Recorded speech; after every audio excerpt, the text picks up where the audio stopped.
Bonjour à tous et bienvenue. Nous démarrons à Abidjan où lundi dernier, l'Assemblée consultative du Conseil économique, social, environnemental et culturel a adopté un avis essentiel élaboré par la Commission environnement et cadre de vie. C'était lors de sa séance plénière présidée par le docteur Eugène Akaouélé. Ce document, destiné à éclairer les politiques publiques gouvernementales, met en lumière le rôle crucial des acteurs non étatiques dans la lutte contre les changements climatiques dans notre pays, tout en ouvrant la voie à des actions concrètes et inclusives. Le reportage de Marie-Chantal Akandan et Michel Kwame. Le CESEC confirme son rôle stratégique en tant qu'organe consultatif sous la présidence de Eugène Akaouélé. Cette séance plénière a permis au président de l'institution de saluer avec ferveur le travail de l'Assemblée consultative. Mes vives félicitations au président de cette commission, environnement et qualité de vie, aux membres du bureau et ainsi qu'à tous les membres de cette commission pour le travail fourni qui, nous le croyons déjà, est de qualité. Les défis environnementaux sont énormes et les adresser demandent l'implication de tous. Ces prérogatives ont amené notre Assemblée consultative à engager une fois de plus, avec responsabilité et en toute efficacité, des réflexions sur la thématique environnementale. Le rapport adopté, fruit des efforts de la Commission Environnement et cadre de vie, s'appuie sur des expertises variées et des visites terrain, enrichies par des échanges constructifs et pertinents. Les acteurs non étatiques ont besoin d'accompagnement financier, aussi au niveau renforcement des capacités, pour que ces acteurs puissent jouer pleinement leur rôle en ce qui concerne la lutte contre le changement climatique. On a proposé également le renforcement du cadre juridique et légal. Le Conseil économique, social, environnemental et culturel, qui est un peu le porte-voix de la société civile, puisse continuer à jouer son rôle dans l'accompagnement des acteurs de la société civile. Les efforts de cette commission traduisent une démarche collaborative face aux défis environnementaux. Nous avons pris en compte les différentes observations et nous aussi fait des recommandations soumises à l'approbation de la commission cadre de vie. Ils ont fait vraiment un travail bien soutenu avec des propositions. On a apporté nos amendements et on les félicite pour ce travail qui a été fait. Cette session reflète l'engagement constant du Conseil économique, social, environnemental et culturel à promouvoir des actions durables et concertées pour répondre aux défis climatiques. Garantir la propreté sur les différents sites sportifs, c'est la vision de la Fédération ivoirienne de football. Une signature de convention entre cette entité et l'ANAGED a eu lieu à cet effet. L'Agence nationale de gestion des déchets, à travers sa directrice générale, s'engage à offrir un cadre sportif plus sain. Les détails de Grace Kando. La convention que signe l'Agence nationale de gestion des déchets ANAGED et la Fédération ivoirienne de football FIF va permettre que les matchs aux compétitions se déroulent dans des infrastructures propres et salubres. Un partenariat qui va nous permettre, nous, en tant que fédération, grâce à votre appui, d'éduquer tout l'écosystème du football dans la capacité à gérer, ne serait-ce que notre environnement immédiat, les aspects déchets. Donc, c'est un partenariat que vous avez accepté de faire avec nous. Et je voudrais vous dire toute la reconnaissance du comité exécutif de la Fédération de football. C'est un partenariat sans doute et sûrement pour donner du succès. En ce qui concerne l'ANAGED, nous ne ménagerons aucun effort pour assurer la gestion des déchets conformément à cette convention. C'est un engagement que nous prenons et je suis convaincu qu'ensemble, nous écrirons une nouvelle page du football ivoirien en formant des supporters éco-citoyens épris de sport et de salubrité.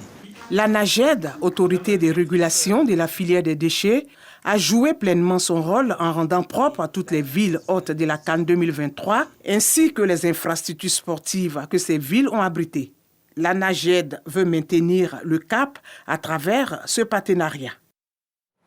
Et pendant que de nombreuses actions sont menées pour garantir la salubrité de notre environnement, à Abidjan, il est difficile de trouver des toilettes publiques. Dans plusieurs communes du district, les rues sont devenues des latrines à ciel ouvert. Le cadre de vie devient ainsi malsain et peut être source de maladies. Le constat dans ce reportage de Serge Coléa. À la Ciel-Mer, dans la commune de Yopougon, ce groupe de personnes du 3e âge et à la retraite pour la plupart se retrouvent régulièrement autour de causeries. Cet après-midi, Paul et ses compagnons évoquent l'environnement malsain. Là, c'est ici on fait veiller les petits coins dans l'obscurité là. C'est là, quand quelqu'un est dans le besoin, il va faire son dépotoir. Même le manguier sur lequel nous sommes ici, là, dans les racines. Cette situation est symptomatique de l'inexistence de toilettes publiques dans certains points stratégiques des communes du district d'Abidjan. Pour se soulager, il faut parfois enfreindre les règles de bienséance. Souvent, quand on se trouve coincé, on doit se déplacer, chercher les coins qui sont pour reculer. Il y a d'autres personnes qui, pour se soulager, sont obligées de se mettre uriner un peu partout. Souvent même là, les gens viennent pissonner là, on parle fatigué, ils refusent. Il y a d'autres, mais si tu veux parler même, ils vont te frapper même. Ils te demandent si c'est ici, tu dors. À Abidjan, lorsque vous vous retrouvez pris par un besoin pressant en plein cœur de la ville, rechercher des toilettes devient un parcours du combattant. Aujourd'hui, là, le pays est propre, les rues sont propres, mais il n'y a pas de latrines. On va pisser dans les caniveaux, les latrines sont très importantes. Au grand marché d'Adjamé, certains commerçants ont flairé le business. Face à ce manque criant de toilettes publiques, ils mettent à disposition des latrines payantes. Au Black Market, pour exemple, il faut débourser entre 50 et 100 francs CFA pour se soulager. Sauf que l'entretien de ces locaux laisse à désirer. Bonjour les odeurs et dégâts collatéraux sur la santé. C'est pas propre, souvent c'est ça. Et puis surtout pour nous les femmes aussi là, c'est pas propre. Il y a d'autres là, moi-même vraiment quand tu rentres dedans même là, vraiment, tu n'as pas le choix, tu es juste obligé de rentrer parce que tu veux te soulager. Quand c'est comme cela là, ça peut nous créer plus d'infections par rapport aux femmes. Pour les hommes aussi là, il y a beaucoup de maladies. À Cocody, la commune chic du district d'Abidjan, la municipalité a pris des mesures pour éviter que les rues soient des urinoirs à ciel ouvert. Elle a installé des lieux d'aisance. Le service est gratuit. À Koumassi également, la municipalité a pris des dispositions. À Koumassi, nous avons pratiquement 5 lieux de toilettes publiques que nous avons construits. Nous sommes d'ailleurs en discussion avec d'autres opérateurs économiques pour aussi, lorsqu'il y a des grands rassemblements, prévoir toujours au cours de ces manifestations des toilettes mobiles. Les cas de Cocody et de Koumassi ne courent pas les rues de la capitale économique. La question des toilettes accessibles au grand public semble être reléguée au rang de priorité secondaire. Si vous demandez aux gens de ne pas faire leurs besoins sur la voie publique, mais effectivement, il faut leur donner des solutions. Si des solutions temporaires existent, un programme adapté et durable doit être mis en place pour améliorer la situation. Les rues ne sont pas des latrines. Prenons tous soin de notre environnement. Parlons à présent d'économie. Un atelier entre contrôleurs financiers et structures contrôlées a été initié par la direction du contrôle financier à l'occasion de la mise en œuvre du budget de l'État. Les travaux portent sur les dispositifs arrêtés dans le cadre de la réforme budgétaire pour la bonne gouvernance des finances publiques. Léon Brou pour le compte-rendu.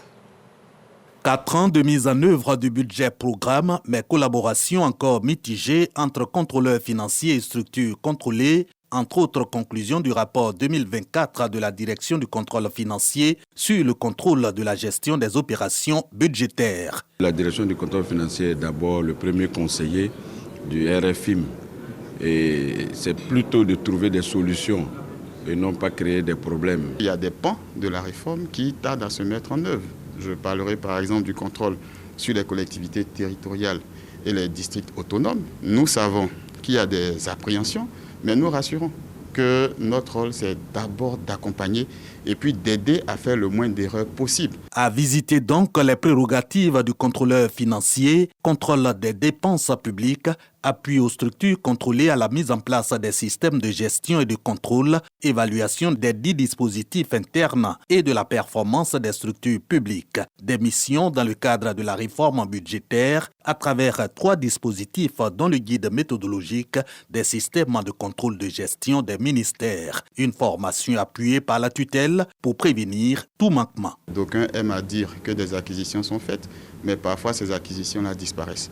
Nous devons aujourd'hui garantir et sécuriser la disponibilité de ces matières. Les attentes liées à la réforme en matière de contrôle financier devront atteindre leur pleine application à compter de la gestion budgétaire 2025. Monsieur le ministre engage la direction du contrôle financier et l'ensemble des parties prenantes à la correcte mise en œuvre des dispositions contenues dans ces manuels et guides, gage de la pleine réussite du volet contrôle financier de la réforme budgétaire.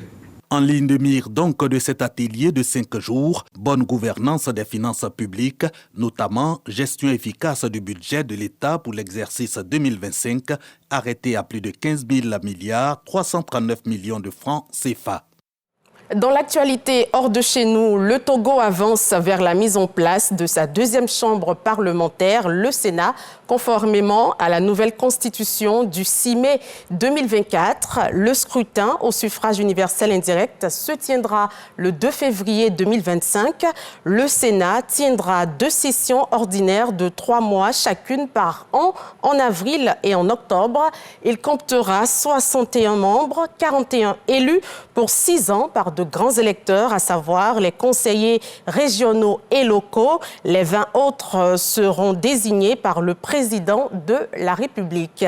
Et puis en Asie, Taïwan déclare avoir détecté 53 avions militaires chinois et 19 navires autour de l'île dans le cadre du plus grand déploiement maritime par Pékin depuis plusieurs années. Les avions et les bateaux, parmi lesquels 11 navires de guerre, ont été repérés au cours des 24 heures courant jusqu'à 6 heures locales ce mercredi, selon le décompte du ministère taïwanais de la Défense.